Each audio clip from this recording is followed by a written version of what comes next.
Hi everybody, I'm Catherine and welcome back to my channel. So I've been wanting a dress form for some time now, and perhaps you do as well. Or maybe you already have a dress form, but you want one that more accurately represents your own body shape and size. Dress forms can come in very handy for garment sewing, both for fitting garments as well as draping custom patterns without having to worry about drafting and the math and measurements involved. So myself, I've actually never had a dress form before, and my goal has always been to create a custom dress form to match my own measurements. I decided recently that it was time to make this dream a reality. Keep on watching, guys.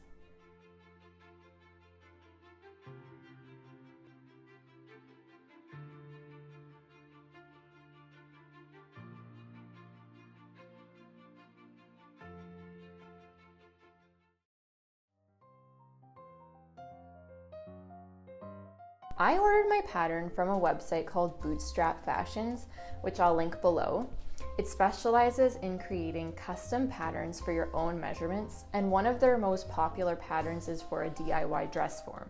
So you follow the directions on their product page for taking all your own measurements, and you input them into the page and pay for your pattern. Shortly afterward, their computer generates your personal pattern as well as a preview of what your dress form will look like, just to make sure that it's got the right shape, and they email that to your inbox. You print off the pages using your home printer and tape them together. So this is how it works in theory, but I experienced a few hiccups along the way, and that's what I'm going to talk about now.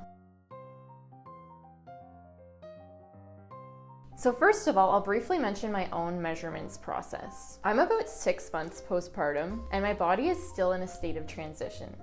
So I took my bust measurement accurately, but I opted to give a slightly tighter waist measurement as I knew that would likely be smaller by the time I completed my dress form. At first, I chose the option for a slightly rounder tummy shape, but by the time I was ready to sew my dress form, I changed my mind about that. Watch on to see how I altered my pattern without needing to pay for a whole new pattern. So another hiccup was with the pattern itself. Although I'd requested a pattern with seam allowance, I received a pattern that did not have seam allowance, and so I contacted them. But in the process of this, I realized that one of my measurements had actually been taken incorrectly, so they reprocessed my pattern for a small fee. It was like $2, but then they sent me another one without seam allowance again. Now, despite many people in the past attesting that their pattern took only 20 minutes to be generated, my patterns took a couple days each. I didn't want to wait any longer for a third pattern, so I decided to simply add seam allowance manually. Now I'd like to talk about fabric choices and other supplies for this project. This is going to be super helpful to you if you're planning on making your own dress form. So for fabric, I wanted my dress form to look as much like a professional dress form as possible. So I chose off-white linen as my main body fabric. Now, the pattern recommends fusible woven interfacing for the body pieces, which I usually never use. I found some from an online fabric store. However, I didn't end up using this and I went a different route. I'll get into that in a moment. Now for the stabilizer fabric, which is used as the inner sort of skeleton of the dress form, I used off-white bull denim. When creating your own dress form, you'll need some kind of stand or base. The pattern calls for a combination of PVC pipe for the inside of the dress form and the bottom half of a coat rack for the bottom of the dress form that stands on the ground. This will fit into the bottom of the dress form pipe and in combination create the total height that you need. I didn't want to fiddle with the pipe situation and the separate base, so I wanted to find a dedicated dress form stand which would go up the full height of the dress form, eliminating the need for a separate piece of pipe. So my first attempt, I ordered what I thought was a stand that was the full height, but when it arrived, it was poor quality and only half the height that I needed. Thankfully, I found another much nicer dress form stand that did indeed go up the full height, and I will link this below as I highly recommend it. Other supplies for this project included zippers, polyfill stuffing, and sponge, and I found all of these on Amazon fairly inexpensively. So I experienced one more problem with the pattern, and that was in the taping together process. It's possible I could have printed my pattern on the wrong setting, so I won't put the blame on the company for this. So the instructions said to first cut off the border of one of the pages you would be taping together at the very edge, and then line them up in that way. However, when I did this, I found that the pattern shapes did not line up seamlessly. When I taped together slightly differently, my pattern shapes lined up more or less perfectly, and that was without cutting off an edge of paper. Just before I cut out my pattern pieces, I decided to also alter the curviness of the tummy area, as I mentioned before. When I entered my measurements on the website, again, I had selected to have a little tummy curviness drafted into the pattern. But by the time I was ready to sew, I decided against this, but I didn't want to pay for them to process a whole new pattern for me. So I located the section of the lower front pieces that correspond to the tummy area. Using my pattern master and ruler, I redrew this line. I created a much shallower curve, but it was still not perfectly straight because that's just not natural for most people's bodies.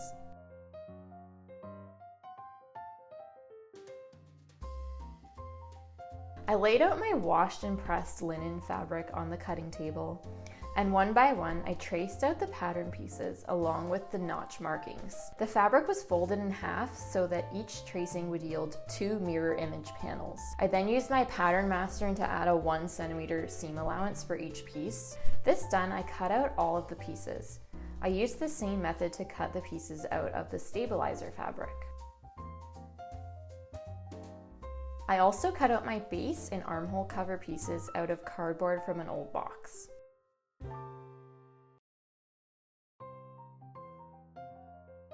So let's get into interfacing. Now, not thinking things through, I had planned on fusing my interfacing in sheet form after my main fabric pieces were cut out, but I realized that this wouldn't work because the interfacing would simply become fused to my ironing board as well. So the only option at that point would have been to cut out each individual pattern piece from the interfacing and then fuse. That sounded like a lot of work, especially when I wasn't especially thrilled with the quality and feel of my interfacing. I have always preferred using extra layers of fabric as interfacing and had only bought the fusible stuff because that's what the instructions told me to do. But I was not convinced that my fusible interfacing would actually lend enough strength to the dress form. I decided to just follow my instincts and use an extra layer of linen as sew-in interfacing. So I cut out 2 extra layers of each pattern piece, and I then pressed them in place before machine basting around the edges. Now my fabric pieces felt strong enough for a dress form, while still having some flexibility.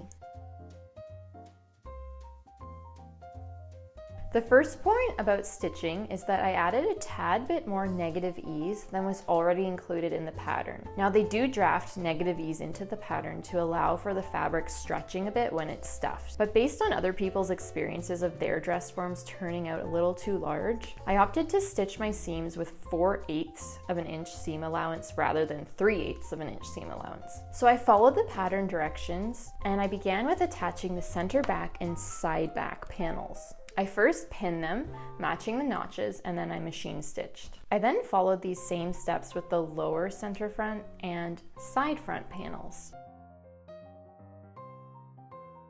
They look different because they have the cup-shaped indentations at the top. Now finally, I attached the upper center front and side front pieces. These pieces contain some of the curvature for the upper half of the bust. Before pressing my seams at the ironing board, I decided I needed to decrease some of the bulk from the seam allowances. This is called grading seam allowances, and it simply means trimming a couple of the layers of fabric closer to the stitching than the other layers. I also cut notches into the curved seams as the pattern directed. Finally, I pressed all my pieces using a tailor's ham to keep that curvature in the shape. Next, it was time to create the bust cups. These are comprised of 2 pieces. First, you stitch these together.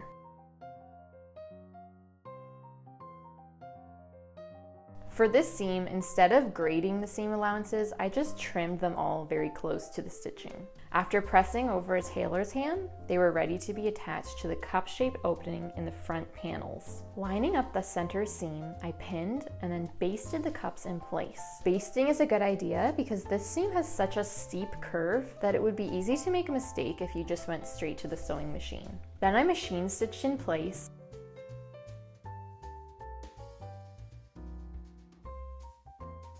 trimmed the seam down and pressed.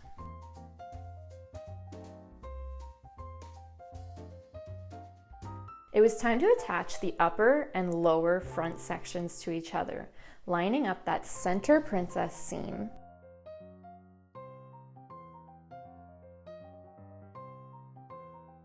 Finally, I stitched the center front seam, doing my best to line up the horizontal bust seam, and then I sewed the shoulder seams.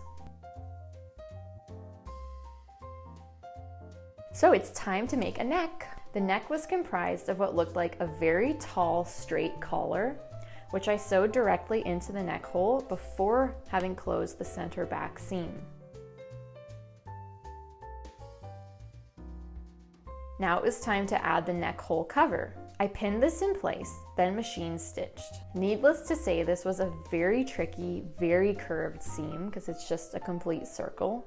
I added the armhole covers in the same way, but I experienced a small problem here. Due to my having added more negative ease into all the body seams, my armhole covers were a tad bit too large, and I had to fiddle around to get them to fit into the armholes. One actually may have ended up a little bit larger than the other, but who will notice? Finally, the instructions told me to baste the armhole covers that were cut from bull denim to the inside of the armhole covers, so on the wrong side of the dress form. But before they were totally attached, I had to insert the cardboard armhole cover between the denim and the linen, which would of course strengthen this area. I had to trim this cardboard piece to fit the now slightly smaller armhole covers. So now it's time to use that bull denim that I mentioned earlier. This fabric would be used to create the skeleton for the dress form. This would not only help hold her upright, but also hold the sleeve for the dress form stand or pipe to be inserted into. Now the pattern for the tube sleeve has different lines indicating where to stitch depending on how wide your pipe or dress form stand is. My stand had not arrived yet, so I used a stand-in pipe which had the same diameter to determine how wide to stitch my sleeve.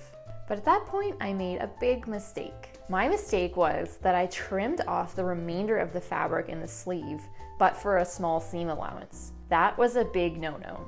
We actually need that extra width even if your pipe is very narrow. So I had to make it all over again. So I did that, and then I cut a fringe in the bottom of my new pipe sleeve. This fringe would later be used to attach the sleeve to the inner base of the dress form. We'll see that later. I attached my new sleeve to the front and back support pieces and proceeded to sew around the borders of these pieces, as well as adding tons of random vertical stitch lines to stiffen the fabric. Finally came a part that was kind of hard to understand in the directions. That was basting the inner skeleton for the center front and center back seams of the dress form body. You are to open up the outer seam of the support pieces and stitch it to the pressed open center front and center back seams of the body, kind of gutter to gutter. You have to be careful to keep the basting stitches directly in the center of this seam so that it won't show through on the finished dress form. Now, I think the instructions were slightly negligent in calling this a basting stitch, as it should really be a fairly strong seam. Not too strong, but strong enough to hold in place during the fairly violent stuffing of the dress form, which will come later. When she's turned right side out now, she already looks a little bit 3D from that skeleton that's in there.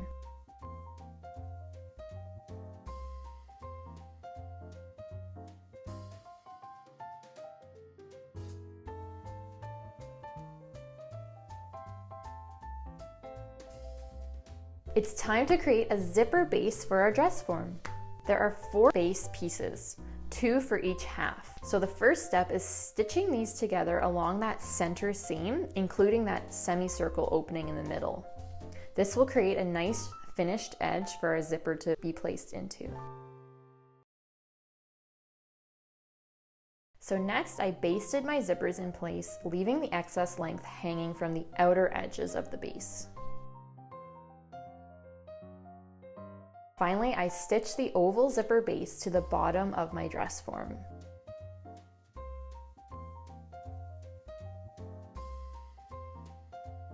Now this was a slow, difficult seam to sew. I actually had to re-stitch in some areas because I hadn't caught enough of the underlayer in the seam. After doing this, I trimmed down the seam allowance and turned her right side out.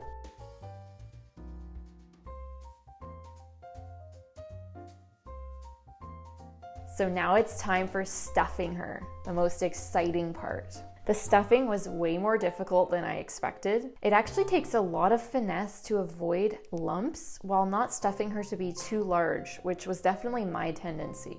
I had to unstuff her quite a bit because although I'd gotten her nice and firm, she'd become too large in the process. I also realized that in order to get a corset on her, she had to be fairly squishy, not only to get it on, but also for the corset to be able to do the shaping work. Now, I have quite a hollow back or sway back shape, and I had to leave the back quite unstuffed and rather lumpy in order to get an accurate shape. When I was selecting my pattern on the website, I did say that I have a hollow back shape, and so they did draft that in there to some degree, but it wasn't enough to accurately represent my back shape. So if I were to redo this, I would draft some more curvature into the back pieces. I'm not too worried about the lumpiness and squishiness of her because I'll be using this dress form with a corset on for the most part for all of my fitting and pattern draping, which will add the necessary firmness and shaping that she might lack at this time. Finally, after the stuffing was deemed to be complete, I added in my cardboard base. In the end, I decided to cut out and add a second cardboard base piece for more support. Then I glued my fabric fringe for the tube sleeve to the cardboard base. So conveniently, the morning after finishing the stuffing of my dress form stand arrived in the mail. Perfect timing. Although it didn't come with any instructions, it was pretty easy to assemble, and I simply slid my dress form into place. Now, she isn't quite as tall as I am, but I think I can fix that with a C-clamp to hold the upper pipe up a little bit higher on the base pipe. I'd like to finish off this video with some recommendations if you're planning on making your own DIY dress form.